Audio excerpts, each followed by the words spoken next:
მოგესალმებით. ყველაფერი კარგად იქნება. მაგრამ ყველაფერის გატარება არ შეიძლება. დღეს საჩივარი შევიტანე, გამოძიება მოვითხოვე, ყველაფერს ბოლომდე მივიყვანთ. იმიტომ აქ ჩვენ ადგილი ქონდა უფრო სწორედ ორგანიზებულ ძალადობას, წინასწარ ორგანიზებულ და შემდგომ უკვე პოლიტიკოსების მიერ, ოცნების მიერ პირდაპირ გამართლებული ძალადობა პრეზიდენტის მიმართ. არა აქვს მნიშვნელობა ისინი რომელ პრეზიდენტს ცნობენ თუ არ ცნობენ.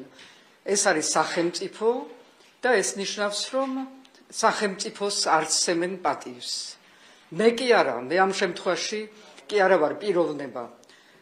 მე ვარ იმისი სიმბოლო, რასაც ებრძვის ქართული ოცნება. ქართულ სახელმწიფოს, ქართულ ტრადიციებს, ქართულ ზრდილობას, მაგრამ ეს უკვე ძალიან დიდი ხანია, რაც დაავიწყდათ და საქართველოს სურათს მსოფლიოში. იმიტომ რომ იმ დროს, როცა მიმიღეს, როგორც მიმიღეს მიუნხენში თუ მანამდე ამერიკაში თუ პარიზში, ეს მათი რეაქცია არის მხოლოდ ის პატარა ბოღმა, პატარა კაცების პატარა ბოღმა. ვერსად ვერ წავა ეს ბოღმა. საზოგადოება ძალიან კარგად ხედავს თუ რა ხდება და რატომ ხდება, რომ ესენი ვერაფერს ვერ გადიან რეალურად და ამას ვუხსნით მე უცხოეთში, რასაც ღალატობას ეძახიან, რომ საქართველო ამაზე ბევრად მეტია, საქართველო ამაზე ბევრად დიდია და ესენი ვერ მართავენ საქართველოს. აღარც იციან, რას ნიშნავს ქვეყნის მართვა და მართველობა. ერთადერთი, რასაც აკეთებენ და რაც შეუძლიათ, ეს არის რაღაცა რეპრესიული ზომების ერთი მეორეს მერე მიღება და კვერცხის სროლა. რა უსუსური უნდა იყო, რომ ამაზე დახვიდე, როცა შენ ხარ ხელისუფლება, მაგრამ ხელისუფლება სიტყვა არ მიყვარს ამათ შემთხვევაში, იმიტომ რომ აღარ არიან ხელისუფლება. ესენი არიან რეჟიმი.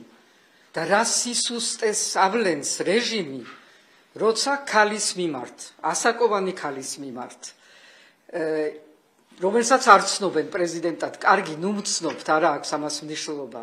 ასე იქცევი, ეს თუ სისუსტის ნიშანი არ არის, მე არ ვიცი რისი ნიშანი არის. ამიტომ მე მინდა ეს ჩემი დღევანდელი მოწოდება არის საზოგადოებისთვის, რომელიც ღელავს და გასაგები არის, რომ ღელავს, იმიტომ რაღაცა არის, რაც არავინ არ უნდა იკადროს, მაგრამ ესენი ყველაფერს კადრულობენ. ამიტომ ჯერ მინდა მე მადლობა მოვახსენო საზოგადოებას იმ გამოთქმულ სოლიდარობისთვის, ასევე ჩვენ უცხოელ პარტნიორებს, საიდანაც წამოვიდა ასევე ძალიან დიდი მხარდაჭერა.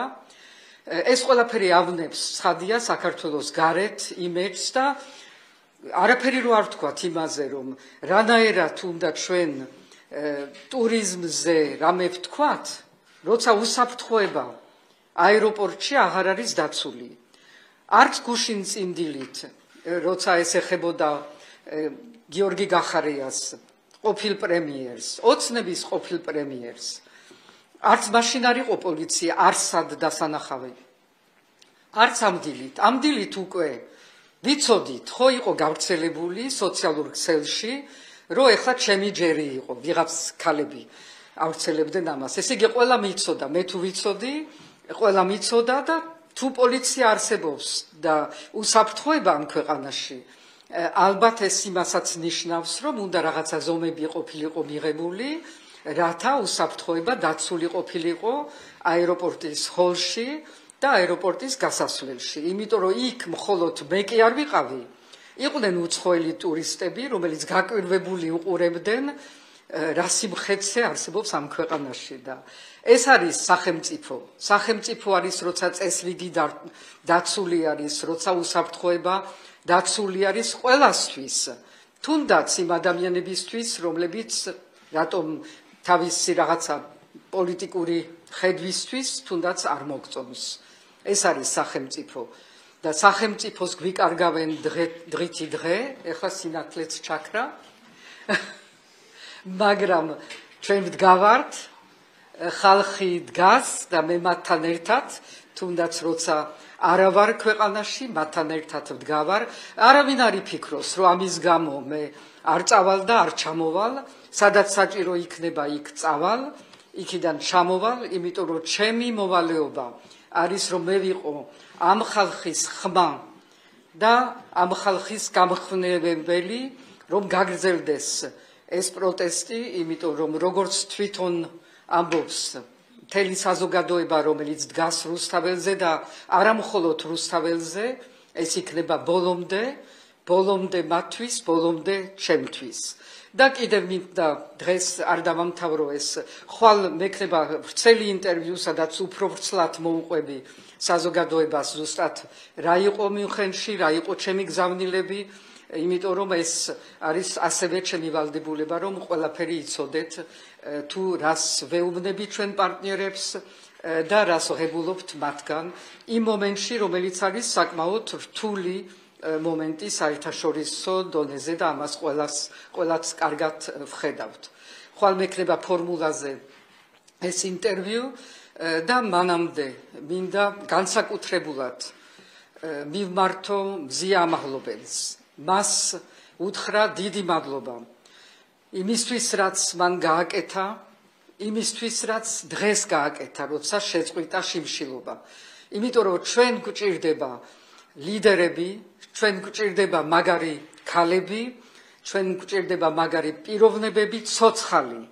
არ გვჭირდება მსხვერპლი.